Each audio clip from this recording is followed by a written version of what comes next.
Hello students, class 11 lesson 3 lecture 1। तो जैसा कि आप देख रहे हैं, आज हम एक न्यू चैप्टर स्टार्ट कर रहे हैं, सरल रेखा में गति, लीनियर मोशन। चैप्टर को डिटेल में पढ़ने के लिए पहले कुछ इम्पॉर्टेंट डेफिनेशंस जानना ज़रूरी है। तो पहले तो देखते हैं कि हमारा चैप्टर दो भागों में हम चैप्टर के नाम को विभाजित कर सकते हैं। एक है सरल रेखा और गति। तो गति की परिभाषा क्या होती है आप जानते हैं। जब कोई वस्तु समय के साथ अपनी स्थिति में परिवर्तन करती है तो उसे उसकी अवस्था को गति की अवस्था या गति कहते हैं। ठीक है। तो कोई भी वस्तु, यदि मान लीजिए किसी ये कोई वस्तु है, टाइम t1 पे ये बिंदु A पर है और कुछ देर बाद टाइम t2 पे ये दूसरे बिंदु B पे चली गई, तो ये जो A से और B की जो इसकी अवस्था है, उस अवस्था को हम क्या कहेंगे? गति, गत्यावस्था या गति। ठीक है। गति कई प्रकार की होती है। रैखिक गति, सरल रेखा में गति, ऐसी गतियाँ जो सरल रेखा में नहीं होती हैं, किसी प्लेन में या द्विविमीय, त्रिविमीय, कई तरह की गतियाँ हो सकती हैं। लेकिन यहाँ पे हम अपने पाठ को केवल सरल रेखा में जो गति होती है वहीं तक सीमित और केंद्रित रखेंगे। तो गति की परिभाषा आपने देख ली। इसके साथ अब हम कुछ इम्पॉर्टेंट टॉपिक्स आपको बताना चाहते हैं, जिन्हें आप देख लें। पहला होता है स्थिति, ठीक है, पोजीशन।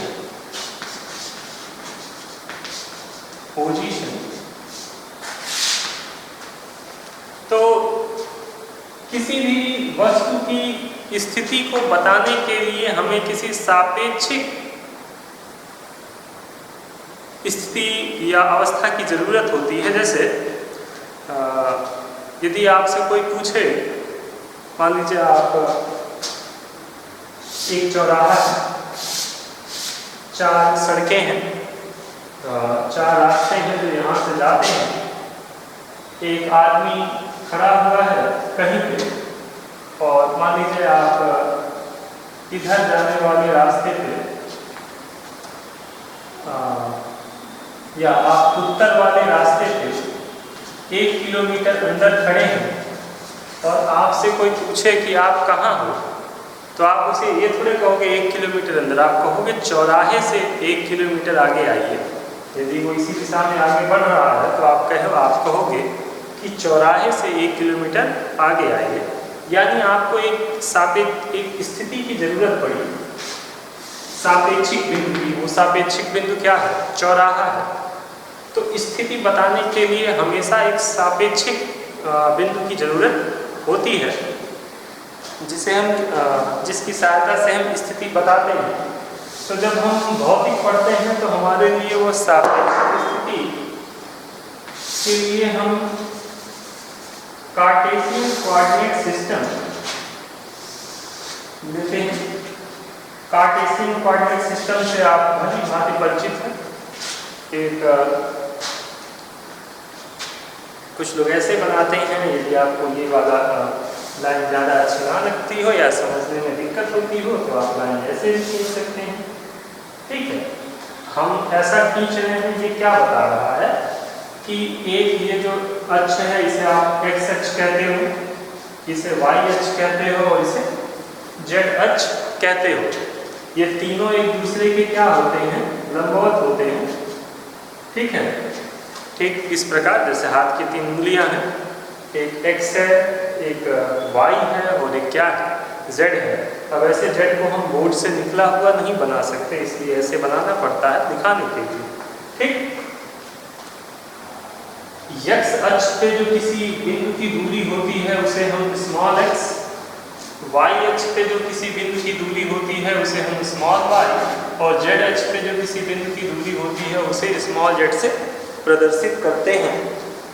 मान लीजिए यहाँ पर कोई वस्तु है जो यहाँ पे है, ठीक है, x अक्ष पे है और यहाँ से यहाँ तक की दूरी मान लीजिए स्मॉल x, तो वो x कैपिटल x एक्सिस पे कितनी दूर है, और मान लीजिए इसका हम एक मान ले लेते हैं x बराबर 2, मान लीजिए पूरा सेंटीमीटर में, पूरा किसमें है, सेंटीमीटर में है, तो x पे कितना चल गया 2 सेंटीमीटर, y पे कितना चला, y का ये मान यहाँ पे मिला दीजिए कितना आया 0, और z पे भी नहीं चला है तो 0 सेंटीमीटर। अब इस ये जो बिंदु होता है उसे हम मूल बिंदु अथवा केंद्र कहते हैं। तो इस कार्टेशियन कोऑर्डिनेट सिस्टम में ये मान लीजिए कोई बिंदु है, पॉइंट P है, तो P की स्थिति क्या है, P की स्थिति है x y z बराबर 2 0 0। अब आपको यदि कहा गया 2 0 0 मतलब आपको पता चल गया कि x पे 2, y पे 0 और z पे 0। मान लीजिए आसानी के लिए हम अधिकतर क्या करते हैं, हम z को छोड़ देते हैं। अक्सर यदि द्विविमीय की बात होती है तो हम केवल किसके साथ डील करते हैं, x और y के साथ। मान लीजिए हमारा बिंदु ये ना हो कि हमारा बिंदु कहीं और है, यहाँ पे है, तो हम देखेंगे कि ये x पे कितना चला और y पे कितना चला। तो आप क्या करते हो, इसको ऐसे डॉटेड लाइन खींचते हो लंबवत और देखते हो कि ये x पे कितना चला और y पे कितना चला। मान लीजिए यहाँ से यहाँ तक की जो दूरी है वो स्मॉल x है और यहाँ से यहाँ तक की जो दूरी है वो स्मॉल y है। तो मान लीजिए x बराबर दिया गया है 2 सेंटीमीटर और y बराबर दिया गया है 3 सेंटीमीटर, ठीक है। तो बिंदु P की स्थिति क्या होती है, बिंदु P की स्थिति को हम लिखेंगे x y बराबर x का मान कितना है 2, y का मान 3, तो ये क्या हो बिंदु P की स्थिति। तो हम देखते हैं कि किसी बिंदु की स्थिति को प्रदर्शित करने के लिए हमें कुछ कोऑर्डिनेट सिस्टम की आवश्यकता होती है। कोऑर्डिनेट सिस्टम कई तरह के होते हैं, यहाँ पे जिसमें हम प्रयोग करते हैं उसे हम कहते हैं Cartesian coordinate system. Cartesian coordinate system में 3 लंबवत अक्ष होते हैं जो एक दूसरे के परस्पर लंबवत होते हैं, जिन्हें सामान्यतः x, y और z से प्रदर्शित किया जाता है तथा इनमें x अक्ष, y अक्ष तथा z अक्ष पर चली गई दूरियों को क्रमशः स्मॉल x, स्मॉल y तथा स्मॉल z से प्रदर्शित करते हैं। इसकी सहायता से हम किसी भी वस्तु की स्थिति को प्रदर्शित कर सकते हैं, ठीक।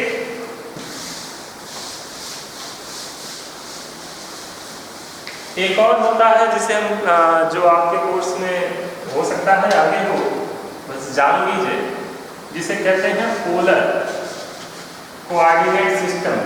पोलर कोऑर्डिनेट सिस्टम में हमारे पास एक रेखा होती है, ठीक है, हमारे पास एक रेखा किरण होती है, मतलब यहाँ मान लीजिए एक बिंदु है, ये आगे भी ये रेखा, ये पोल, और मान लीजिए यहाँ पे कोई बिंदु है, तो उसकी हम दूरी कैसे बताते हैं, स्थिति हम बताते हैं, ये पोल है, वो से लेते हैं इसमें, ये बिंदु है, इस दूरी को कहते हैं r और इस कोण को कहते हैं थीटा।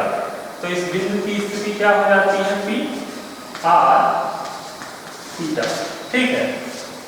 मान लीजिए ये P1 है, मान लीजिए एक दूसरा बिंदु होता P2 यहाँ पे, तो उसके लिए ये थीटा1 था, तो इस एंगल को क्या कहते हैं थीटा2, और मान लीजिए ये दूरी कितनी है वेक्टर r2, तो P2 क्या हो जाता है r2 थीटा2, ठीक। तो ऐसे कई कोऑर्डिनेट सिस्टम होते हैं, लेकिन सबसे ज़्यादा हम प्रयोग पिछला वाला ही करते हैं, कार्टेशियन कोऑर्डिनेट सिस्टम। तो ये स्थिति के बारे में जानकारी है। तो नेक्स्ट टॉपिक है हमारी पथ लंबाई, जिसे हम सामान्यतः दूरी भी कहते हैं, ठीक है, और पाथ इंग्लिश में पाथ लेंथ या डिस्टेंस। मान लीजिए कोई वस्तु है या कोई पिंड है, कुछ भी है, कोई वस्तु है, वो किसी बिंदु A से बिंदु B पर गई, B से किसी बिंदु C पर गई और C से पुनः किसी बिंदु D पर गई, तो A से B, B से C और C से D के बीच की जो लंबाई है उसे ही हम दूरी कहते हैं या पथ लंबाई कहते हैं। जैसे ये जो वो चला है A से D तक, मान लीजिए कोई लड़का है, वो बिंदु A से बिंदु D तक गया है, तो क्योंकि हम सरल रेखीय गति पढ़ रहे हैं, इसीलिए हम अपनी इस दूरी को 4 सरल रेखाओं, सीधी रेखाओं में विभाजित कर सकते हैं। पहली सरल रेखा है AB, दूसरी सरल रेखा है BC और तीसरी सरल रेखा है CD। तो जो हमारा ये कुल A से और D के बीच की लंबाई है, वो इस पथ के अनुदिश हमें मापना है। जैसे आपसे कोई कहे कि ये बिंदु P और बिंदु Q के बीच की क्या दूरी है, तो लंबाई कितनी है, तो आप P से Q के बीच एक सीधी रेखा खींचेंगे, यहाँ पे स्केल रखेंगे P और Q के बीच में, या फीते से नाप लेंगे, बता देंगे जो भी आया 3 सेंटीमीटर 4 सेंटीमीटर जो भी। लेकिन यदि मान लीजिए आपको कहा गया कि नहीं, हमें सीधे नहीं मापना है, हमें मान लीजिए एक चींटी है जो A से B पे गई, चींटी पहले यहाँ से यहाँ तक रेंग के गई और फिर यहाँ पे आई, P से P डैश पे गई और फिर Q पे आई, और आपको पता करना है कि चींटी कितना चली, तो आप सीधे यहाँ से यहाँ तक की दूरी क्यों मापेंगे? आपको तो चींटी के पथ के पीछे की दूरी मापना है, उसे ही आप क्या कहते हो, पथ लंबाई या दूरी कहते हो शॉर्ट में। तो हमें A से D के मध्य सीधी दूरी से लेना देना नहीं है, क्योंकि हमें तो पता करना है कि ये जो व्यक्ति है वह किस पथ पे कितनी लंबाई तय किया है, तो उसे ही हम पथ लंबाई कहेंगे। तो ये जो इसका पथ है, हम इसको 3 सरल रेखीय भागों में बांट सकते हैं, AB, BC और CD। तो यही क्या है, इसकी पथ लंबाई L है। तो पथ लंबाई की परिभाषा दे सकते हैं कि किसी बिंदु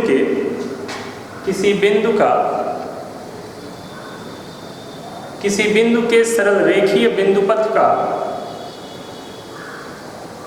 किसी बिंदु के सरल रेखीय बिंदुपथ की कुल लंबाई को पथ लंबाई या दूरी कहते हैं। ठीक, ये हमारी दूरी की परिभाषा होगी।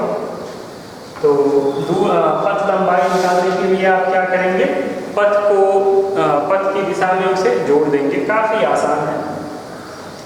एक उदाहरण ले लेते हैं छोटा सा, जिससे आप अच्छे खासे एक अच्छा उदाहरण ले लेते हैं जो आपको काफ़ी चीज़ें क्लियर करे। मान लीजिए ये एक्स एक्सिस है, ये वाई एक्सिस है, पैमाना, और इस पर हम ये मूल बिंदु है, हम पैमाने बना लेते हैं 1 2 3 4 5 6 0 1 2 3 4 5, और यहाँ भी 1 2 3 4 तक ही रहने देते हैं। ठीक, और हम मान लेते हैं कि एक खाना जो है, एक खाना का मान है कितना, 1 किलोमीटर। ठीक है, ये छोटे छोटे खाने हैं, एक खाने का मान कितना है, 1 किलोमीटर। मान लीजिए कोई व्यक्ति यहाँ से चलना शुरू किया, ठीक, और यहाँ से वो पहले ऐसे गया, मान लीजिए ये बिंदु A है, बिंदु A से वो बिंदु B पे गया, बिंदु B से वो किसी बिंदु C पे गया, और बिंदु C से फिर किसी बिंदु वो D पे आया, यहाँ बिंदु D। तो उसके पथ की लंबाई क्या है? तो पहले वो कहाँ से गया, ए से बी पे गया, फिर बी से सी पे गया, फिर सी से डी पे गया। तो उसके पथ लंबाई ज्ञात करने के लिए उसके पथ पे जितनी लंबाइयाँ हैं, सरल रेखीय लंबाइयाँ हैं, सबको क्या करते हैं, जोड़ लेते हैं। पहले हम इन निर्देशांकों को लिख देते हैं। जैसे ए का निर्देशांक क्या है, x पे 1 और y पे 1 1 1, ठीक है। b का निर्देशांक, ये जो बिंदु है, ये जो बिंदु d है, x पे कितना है, 1 है, y पे कितना है, 3 है, और इसे हम बिंदु c मान लें। तो इसका निर्देशांक क्या है, देखिए x पे 4 और y पे 3, x पे 4 y पे 3, और बिंदु D जो हमारा ये बिंदु है, इसका निर्देशांक x पे 4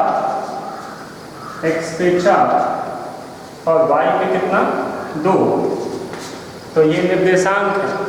अब निर्देशांक हमको दिए गए हैं, हमारा बिंदु A जो है वो क्या होता है, x1 y1, इसका मान कितना है, 1 1। ऐसे ही बिंदु B x2 y2, इसका मान कितना है, 1 3।